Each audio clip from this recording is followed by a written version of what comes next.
Hi everyone, welcome to Studency. ये video उन लोगों के लिए काफ़ी यूजफुल और इंस्पायरिंग होने वाली है जो यूपीएससी में जियोग्राफी ऑप्शनल लेने का सोच रहे हैं। सर का काफ़ी लंबा एक्सपीरियंस है जियोग्राफी से रिलेटेड, काफ़ी तगड़ा जुड़ाव है सर का।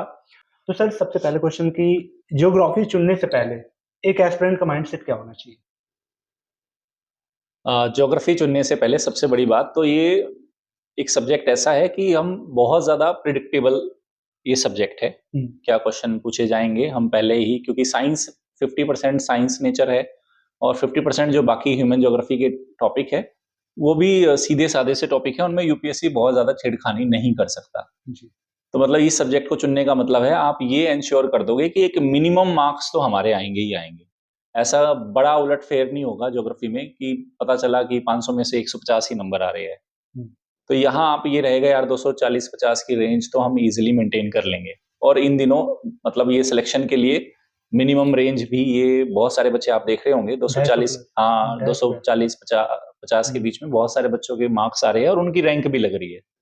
तो एक सब्जेक्ट, ये एक ऐसे सब्जेक्ट के रूप में ये आपको इंश्योर करता है कि अगर आपने ढंग से पढ़ा है तो उतना नंबर तो आएगा कि आपकी रैंक लगा देगा ये सब्जेक्ट। जब इसको लेना है तो क्या 12वीं के बाद से ही हम ग्रेजुएशन में लें तो ज़्यादा बेटर है, या फिर इसको डेढ़ डेढ़ साल में इसको कंप्लीट किया जा सकता है, 1 साल में, यूपीएससी के हिसाब से? बिल्कुल। मैंने यूपीएससी के इतने लंबी जर्नी में दो टाइप के स्टूडेंट देखे हैं। मैं आपको इसका जवाब कुछ इस तरह से देना चाहूंगा। एक बच्चा तो वो होता है कि सर जी हमें ये बता दो कि कौन सा ऑप्शनल ले और हम 1.5 साल देंगे, कोई भी ऑप्शनल बता देना, हमारा इंटरेस्ट से कोई लेना देना नहीं, हमें तो 1.5 साल पढ़ना है और रैंक लगानी है। एक बच्चा तो वो होता है कि वो कहता है कोई भी ऑप्शनल दे दो, बढ़िया टीचर दे दो, अच्छा कंटेंट दे दो, हम रैंक लगा देंगे। दूसरा टाइप का बच्चा होता है वो अपने इंटरेस्ट को देखेगा, 5-6 महीने देखेगा मुझे किस में इंटरेस्ट आ रहा है, फिर वो इंटरेस्ट के हिसाब से डिसाइड करता है। दोनों अप्रोच अच्छी है, लेकिन मैं एक मानता हूं कि आप इस तरह से ये मत सोचो कि मैं इस सब्जेक्ट को 12वीं के बाद से पढ़ना शुरू करूंगा, ग्रेजुएशन से पढ़ना शुरू करूंगा। इतना लंबा आपको एक सब्जेक्ट को खींचने की जरूरत नहीं है। उसका सिंपल सा रीजन मैं आपको बताता हूँ। जैसे मेरा ज्योग्राफी में पिछले 17 साल से मेरा ज्योग्राफी से लेना देना है। मैंने ज्योग्राफी से ग्रेजुएशन किया, फिर मास्टर्स किया, फिर नेट जेआरएफ मैंने ज्योग्राफी से किया। लेकिन वो जो मैं स्टडीज कर रहा था कॉलेज में और मास्टर्स में ज्योग्राफी की और यूपीएससी में जिस तरह का ज्योग्राफी पूछा जा रहा है उसमें काफी फर्क है। जी। तो मैंने भी कभी यही सोच के अगर लिया कि मेरा ज्योग्राफी में पढ़ रहा हूँ कॉलेज में तो मुझे वो यूपीएससी में हेल्प करेगा। थोड़ा बहुत बेसिक अंडरस्टैंडिंग तो होती है, लेकिन यूपीएससी का जो सिलेबस है, जो पूछने का लेवल है, वो हमारे एकेडमिक्स में यूजुअली नहीं होता। तो मैं यही कहूँगा इस तरह की धारणाएं ना बनाएं कि इसको 12वीं के बाद से ले, ग्रेजुएशन में ले, पोस्ट ग्रेजुएशन में ले। बढ़िया टीचर पकड़ो, अच्छा कंटेंट अगर आपको पता है, 1-1.5 साल में हो जाएगा मतलब? 1 से 1.5 साल अच्छे से आप लगाओ, ये हो जाएगा। ओके। सर, जो आपका कोर्स है ये लगभग कितने टाइम तक चलेगा, ये और हमारा आपने इसको कैसे बांटा हुआ है? ओके, बेसिकली हम 1 ईयर का वैलिडिटी वाला हमारा जो ये कोर्स है, तकरीबन इसको हम 10 महीने में कंप्लीट करा देते हैं। और उसके बाद भी बच्चा, क्योंकि हम बहुत ज़्यादा बर्डन नहीं डाला हुआ हमने ऑप्शनल का, हफ्ते में 5 क्लास लेते हैं, मंडे से फ्राइडे। जी। और उसके बाद बहुत सारा असाइनमेंट दे देते हैं उनको, कैसे नोट्स मेकिंग करना है। उसके साथ साथ हम किस तरह से यूपीएससी का ट्रेंड है, किस तरह से टॉपिक को हमें देखना है, करंट अफेयर को कैसे यूज करना है, हम बहुत ही सलीके से और बिना बर्डन डाले बच्चों को 10-11 महीने में हम पूरा ऑप्शनल बहुत तसल्ली से करा देते हैं। ओके। कुछ ऐसे एस्पिरेंट भी होंगे सर और उनके मन में डाउट होगा, खैर बहुत से ऐसे एस्पिरेंट होंगे कि फीस 10,000 से कम है, वहीं ऑफलाइन में देखें तो करीब 40 से 50,000 के आसपास ऑप्शनल की फीस होती है। तो हो सकता है सर कहीं कॉम्प्रोमाइज कर रहे हैं कंटेंट में, कि इसमें कुछ देखो, हिडन है क्या? ऑफलाइन की फीस का तो मैंने पहले ही बताया था, उनकी ऑफलाइन के ऑपरेशनल कॉस्ट बहुत ज्यादा ज़्यादा हो होते हैं। जाते हैं। बिल्डिंग है, इंफ्रास्ट्रक्चर है, एसी का बिल देना है उनको, और उसके बाद ऑफिस बॉय भी रखना होगा, उसका एक रेंट भी देना है। तो वो अल्टीमेटली पैसा कहाँ से निकलेगा, वो स्टूडेंट की जेब से ही निकलेगा। उनको एक भरोसा भी रहता है सर कि हम ऑफलाइन में जाएंगे तो हमारा फीस वर्थ इट है। हाँ। ऑफलाइन ऑनलाइन में कहीं कुछ नहीं, ऐसा कुछ भी नहीं है। इनफैक्ट मैं ये कहूंगा ज्योग्राफी ऑप्शनल को लेके, अगर हिंदी माध्यम में आप 10 यूनिट ऑप्शनल पेपर फर्स्ट के अंदर है और 10 यूनिट ही ऑप्शनल पेपर 2 के अंदर है। तो ऑप्शनल पेपर 1 की फर्स्ट यूनिट के जितने भी या सेकंड जितने भी हमारे यूनिट है, फर्स्ट से लेकर 10th तक की ऑप्शनल पेपर 1 की, हर टॉपिक उसका सब टॉपिक, मेरी आदत है कि दोनों पेपर के जब तक मैं एक एक टॉपिक और सब टॉपिक ना करा दूं, मैं ऑप्शनल को अपनी तरफ से कंप्लीट हुआ नहीं मानता। मतलब ज्योग्राफी ऑप्शनल को लेके जो मेरा एक्सपीरियंस था जब मैंने यूपीएससी की तैयारी की थी, यूजुअली 12 से 13 यूनिट कराई जाती है 20 में से, और उसके बाद बोल दिया जाता है कि ये यहाँ से हो जाएगा, ये करंट अफेयर से हो जाएगा, इसको तो आप पॉलिटी से कर लोगे, इसको तो आप इकोनॉमी से कर लोगे। ये चीज मुझे मेरे टाइम में थोड़ा कम समझ में आई थी। तो उस टाइम पे मेरे मन में ये होता था, यार काश ऐसा कोई टीचर होता हमें भी पढ़ाने वाला, जो पेपर फर्स्ट से लेके पेपर 2 के जितने भी टॉपिक है उनको सबको एक बार हमें कंप्लीट करा देते। हमें इतना डिसीजन मेकिंग नहीं हो पाता खुद से कि ये अगर मैंने करंट अफेयर में पढ़ा है तो मैं इसको ऑप्शनल में कैसे यूज करूंगा। वो एक टीचर का एक्सपर्टाइज है, उसको इस्तेमाल कराना। या कोई चीज हम इकोनॉमी में पढ़ रहे हैं तो उसको ज्योग्राफी ऑप्शनल में मुझे कैसे यूज करना है, ये टीचर ज्यादा अच्छे से बता सकता है। कोई बच्चा अभी यूपीएससी की तैयारी करना शुरू कर रहा है, उसको इन सारी चीजों के बारे में समझ में नहीं आएगा। तो मैंने तो ये जो 9 से 10 महीने का कोर्स डिजाइन किया है, बहुत डिटेल्ड है। और सबसे ज्यादा डिटेल्ड मैं ये कह सकता हूँ, अगर यूपीएससी की तैयारी में चाहे ऑनलाइन हो या ऑफलाइन हो, ज्योग्राफी ऑप्शनल हिंदी माध्यम में मुझे लगता है सबसे ज्यादा डिटेल्ड मैं ही कराता हूँ। ओके सर, जैसा कि अभी आपने एक लाइन यूज की कि 9 से 10 महीने में आप कंप्लीट कराने वाले हैं, तो कुल मिला के फॉर्मेट क्या होगा, आपकी टीचिंग स्टाइल उसमें क्या होगा? मैं आपको बताता हूँ, मेरा टीचिंग स्टाइल हर टॉपिक का पूरा हमने एनालिसिस कर दिया। उसके साथ हम पीवाईक्यूज की जो बुक होती है मेंस की, वो हम बच्चों को रिकमेंड कर देते हैं कि वो, क्योंकि 10 महीने हम पढ़ा रहे हैं और सिर्फ 9-10 हजार की फीस में, तो ये मान के चलो 1,000 रुपए महीना भी फीस नहीं है ऑप्शनल की, अगर मैं उस हिसाब से देखूं। तो उसमें मेरे लेक्चर्स होते हैं और उसके बाद हर टॉपिक का डिटेल्ड पीडीएफ है बच्चों को जो पढ़ना है कंटेंट के लिए। एमसीक्यूज के लिए, एमसीक्यूज तो बेसिकली ऑप्शनल में होते नहीं है। ऑप्शनल के जो पीवाईक्यूज होते हैं उसके लिए हम बुक रिकमेंड कर देते हैं कि मार्केट से आप ये बुक खरीद लो, और हम हर टॉपिक वाइज बच्चों को बताते रहते हैं कि देखो इस टॉपिक से ये क्वेश्चन आए हैं, और बच्चा उसको देखता रहता है। अगर किसी भी बच्चे को किसी भी टॉपिक के या किसी भी क्वेश्चन पीवाईक्यूज को हैंडल नहीं हो रहा, तो हम फिर क्लासरूम में डिस्कस कर देते हैं कि ये इसको इस अप्रोच से हैंडल किया जाना था। ओके, ऑप्शनल का लिंक मैंने डिस्क्रिप्शन में दिया हुआ है। साथ ही अगर आप स्टूडेंसी यूज करते हैं कूपन कोड, तो करीब ये आपको 8,000 के आसपास पड़ जाएगा। करीब उसमें आपको 9,989 रुपये दिख रहा होगा, लेकिन आपको 10% डिस्काउंट मिलेगा। सर इसको अपने कंट्रोल पे देख सकते हैं, जैसे स्पीड वगैरह बढ़ा के घटा के। डेफिनेटली देख सकते हैं। हमारी ऐप पे क्वालिटी के भी हमने 3 लेयर बनाई हुई है, लो, मीडियम, हाई, और उसके बाद हमने स्पीड के भी हमने 1, 1.25, 1.5, 1.75 और 2x की स्पीड पे बच्चा देख सकता है। डाउट वगैरह कुछ कांटेक्ट करना हो बीच में चलते समय, क्लास रुक जाती है? चलते समय तो हमारी क्लास कभी नहीं रुकी, और अगर टेक्निकल कुछ अगर प्रॉब्लम आती है तो वो हमारा बेसिकली ऑप्शनल वाले बच्चों का मैं पर्सनल व्हाट्सएप ग्रुप रखता हूँ।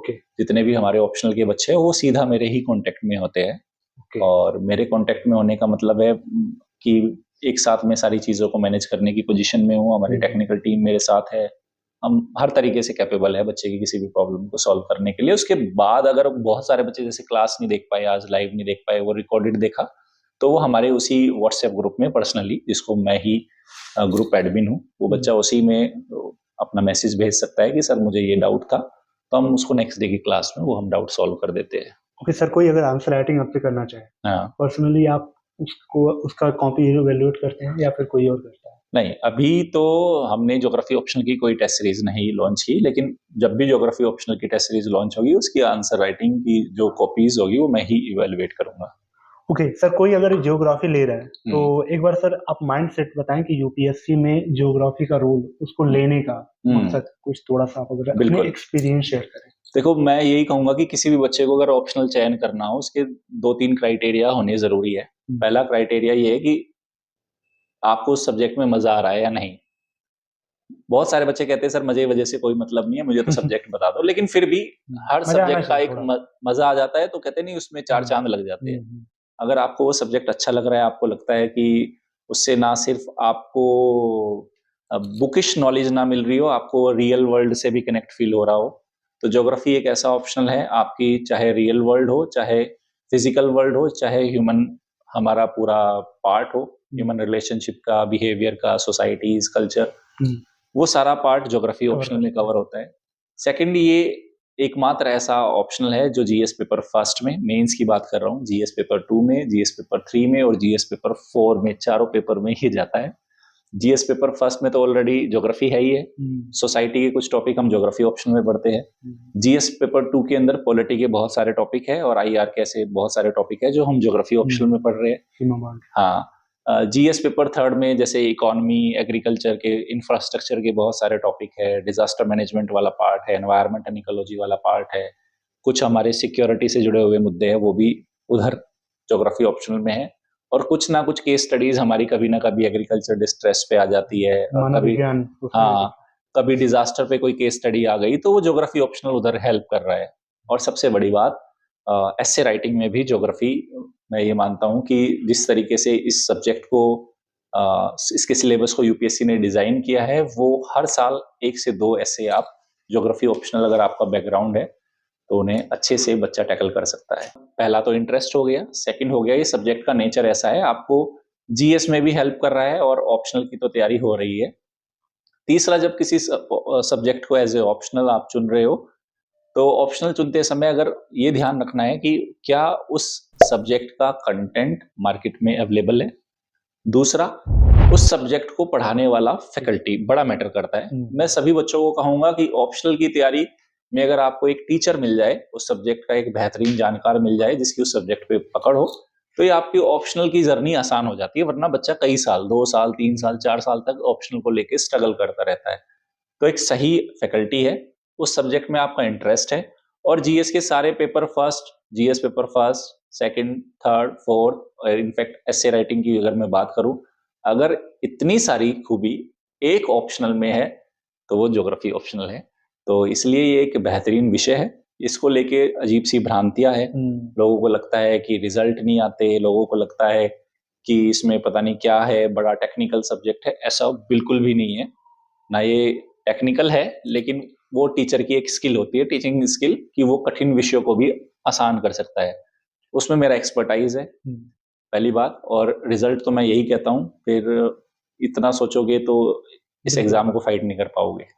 ऐसे ऑप्शनल लेना जिसमें करंट अफेयर का वेटेज ना हो, बार बार अपडेट ना करना पड़े, वो इसलिए सोचते हैं कि करंट वगैरह फिर हम कैसे करेंगे, रिलेवेंट होगा नहीं, बाहर से हमें कराना पड़ेगा। तो वो सारी चीजें सर आप कराएंगे करंट अफेयर, या फिर उनको अलग से वो सब जोड़ना पड़ेगा? जैसे मैंने बोला था कि मेरे ज्योग्राफी ऑप्शनल की खासियत ही यही है कि जो पेपर 1 की 10 यूनिट और पेपर 2 की 10 यूनिट है, 20 की 20 यूनिट में कंप्लीट कराता हूँ, करंट अफेयर के अपडेशन के साथ कराता हूँ। At the same time geography और एनवायरनमेंट के जितने भी टॉपिक होते हैं जो डायनामिक होते हैं, बच्चों को इसलिए भी डरने की जरूरत नहीं, उनका सारा करंट अफेयर भी तो मैं ही पढ़ा रहा हूँ। ओके, नोट्स वगैरह के लिए वो खुद बनाएंगे या पीडीएफ? वो पीडीएफ उनको हम दे देते हैं, प्रिंट करवा लेंगे अपना? हाँ, प्रिंट करा लो उनसे, फिर शॉर्ट नोट्स बनाना हो वो बना सकता है। ओके, मतलब बाहर से कुछ मटेरियल लेने की जरूरत नहीं है ऑप्शनल के लिए? ऑप्शनल के लिए कुछ टॉपिक होते हैं, बुक्स, वो मैं रिकमेंड कर देता हूँ बच्चों को क्लास के अंदर ही। ओके। या मैं बता देता हूँ कि इस टॉपिक को कर लेना। और बहुत सारे बच्चे अगर नहीं भी कर पाते तो ज्योग्राफी ऑप्शनल में मैं बहुत ज्यादा मेहनत कर रहा हूँ, तो मैं अपने एंड से ही वो सारे टॉपिक बच्चों को करा देता हूँ। बस मैं उनको यही कहता हूँ, आप मल्टीपल टाइम रिवीजन करो, शॉर्ट नोट्स बनाओ, पीवाईक्यूज को देखते रहो, और उसके बाद कोई भी डाउट है तो रेगुलर मुझसे क्लास में पूछते रहो। इससे ज्यादा मुझे नहीं लगता किसी भी ऑप्शन में कुछ करने की जरूरत है। बिल्कुल सर, मेरे तरफ से सारे क्वेश्चन ऑप्शनल को लेके फिनिश हो चुके हैं। सर कुछ अगर कॉमन क्वेश्चन जो मैं ना पूछ पाया हूँ और आप सर कुछ शेयर करना चाहते हैं, जो भी ऑप्शनल लेने का सोचा है ज्योग्राफी? मैं यही कहूंगा, इस विषय से घबराओ मत।